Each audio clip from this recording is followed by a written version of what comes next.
ऐसा तालाब जिसमें इच्छाधारी नागिन कई सालों से छिपी है।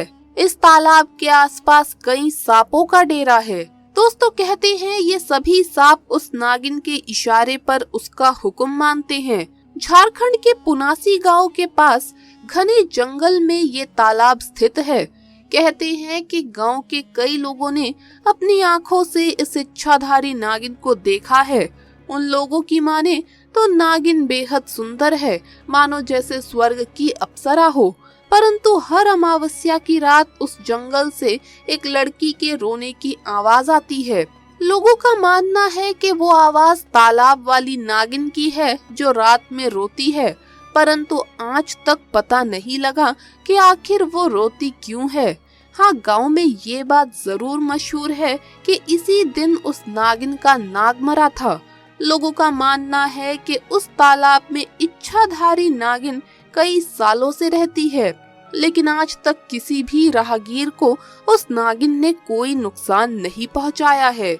लेकिन पुनासी गांव का एक ऐसा वृद्ध व्यक्ति भी है जिसने न सिर्फ इच्छाधारी नागिन को देखा है बल्कि उससे बात भी की है, और जो उसने इच्छाधारी नागिन के बारे में बताया, मैं पूरे विश्वास के साथ कह सकती हूँ कि उसे सुनकर आप भी दंग रह जाएंगे। उससे पहले छोटी सी विनती है कि ये वीडियो को लाइक करें, कमेंट बॉक्स में हर हर महादेव जरूर लिखें। कहा जाता है कि महेश नाम का वृद्ध व्यक्ति उस इच्छाधारी नागिन से एक बार मिला था। जब हमने महेश जी से बात की तो उन्होंने बताया कि जब मैं 17 साल का था तो उस समय मेरी माँ मुझे पालने के लिए लोगों के घर जाकर बर्तन धोया करती थी और उनके घर का काम किया करती थी, जिस कारण मेरे स्कूल में काफी बच्चे मेरी माँ की वजह से मेरा मजाक उड़ाते थे। और एक दिन गुस्से में मैं अपनी माँ को छोड़कर जंगल की ओर भाग गया। परंतु जैसे जैसे रात होने लगी मुझे उस जंगल में डर लगने लगा। वो रात पूर्णमासी की रात थी। चांद से इतनी रोशनी हो रही थी कि सब कुछ साफ साफ दिख रहा था।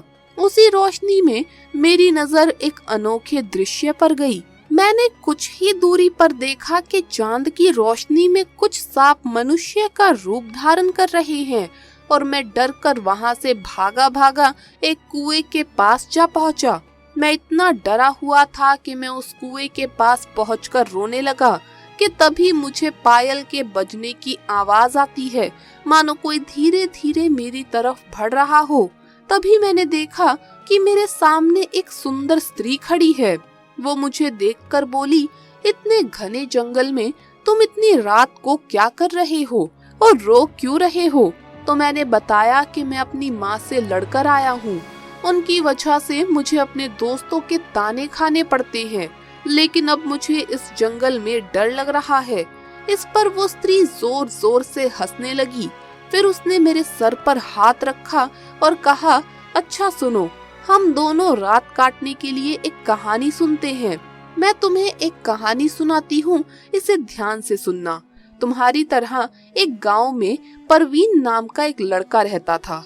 वो बताता था कि मेरी माँ की सिर्फ एक ही आँख थी, इसीलिए मैं उनसे बेहद नफरत करता था। माँ फुटपाथ पर एक छोटी सी दुकान चलाती थी। उनके साथ होने पर मुझे शर्मिंदगी महसूस होती थी। एक बार वो मेरे स्कूल आई और फिर मैं बहुत ज्यादा शर्मिंदा हो गया। वो मेरे साथ ऐसा कैसे कर सकती है?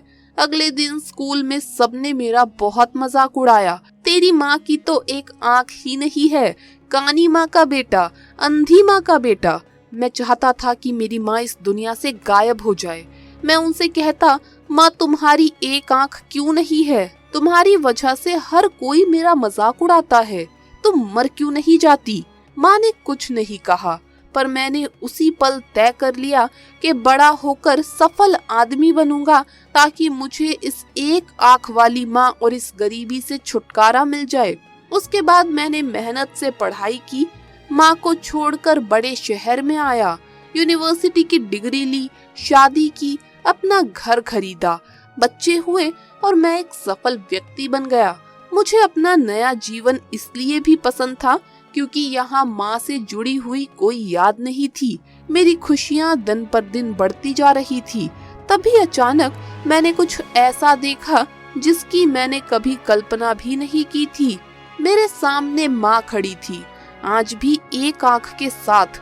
मुझे लगा कि मेरी पूरी की पूरी दुनिया जैसे फिर से बिखर गई हो। मैंने उनसे पूछा, आप कौन हो? मैं आपको नहीं जानता। यहाँ आने की हिम्मत कैसे हुई? तुरंत मेरे घर से बाहर निकल जाओ। माँ ने जवाब दिया, माफ करना, लगता है मैं गलत पते पर आ गई हूँ।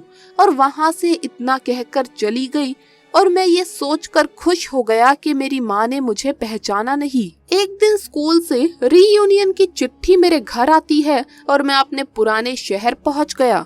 पता नहीं मन में क्या आया कि मैं अपने पुराने घर चला गया। वहाँ जमीन पर माँ मृत पड़ी थी। मेरी आंख से एक आंसू तक नहीं गिरा। उनके हाथ में एक कागज का टुकड़ा था। मेरे नाम ये उनकी पहली और आखिरी चिट्ठी थी। उन्होंने लिखा था, मेरे बेटे, मुझे लगता है मैंने अपनी जिंदगी जी ली है। मैं तुम्हारे घर कभी नहीं आऊंगी, पर क्या ये आशा करना गलत है कि तुम कभी कभार मुझसे मिलने आ जाया करो?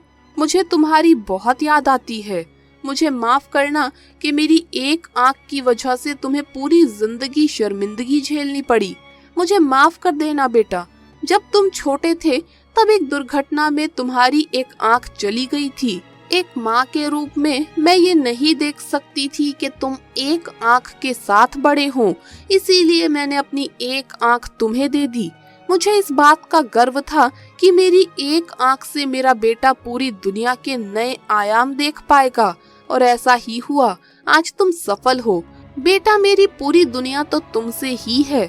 चिट्ठी पढ़कर मेरी दुनिया बिखर गई और मैं उसके लिए पहली बार रोया जिसने अपनी पूरी जिंदगी मेरे नाम कर दी थी। वो वृद्ध व्यक्ति उस स्त्री से अपने बचपन में ये कहानी सुनकर मानो कुछ देर के लिए सुन रह गया हो। अब उसे अपनी माँ की अहमियत का अंदाजा हो गया था। अब तो उसे अपनी माँ के पास जल्दी जाना था ताकि वो अपनी माँ को गले लगा सके। सुबह भी हो चली थी। उसने उस स्त्री से कहा कि मुझे जाना है और दौड़कर घर की तरफ भागा। अभी वो कुछ दूरी पर ही गया होगा कि उसे याद आया कि उसने उस स्त्री का धन्यवाद तो किया ही नहीं जिसने उसे सही रास्ता दिखाया। जैसे ही वो उस जगह पर गया जहां वो स्त्री थी तो उसने देखा कि वो कोई साधारण स्त्री नहीं बल्कि एक इच्छाधारी नागिन थी जो उसी कुएं में नागिन के रूप में परिवर्तित होकर गायब हो गई। उस दिन महेश उल्टा वापस घर तो लौट आया, परंतु उसके बाद से उसने कभी भी अपनी माँ पर क्रोध नहीं किया। दोस्तों, माँ के लिए एक लाइक तो जरूर बनता है। सच्ची श्रद्धा से कमेंट्स में जरूर लिखे हर हर महादेव। वीडियो अगर अच्छा लगा हो तो इसे अपने दोस्तों के साथ शेयर जरूर करें। जल्द मुलाकात होगी अगली वीडियो में। हर हर महादेव, जय महाकाल।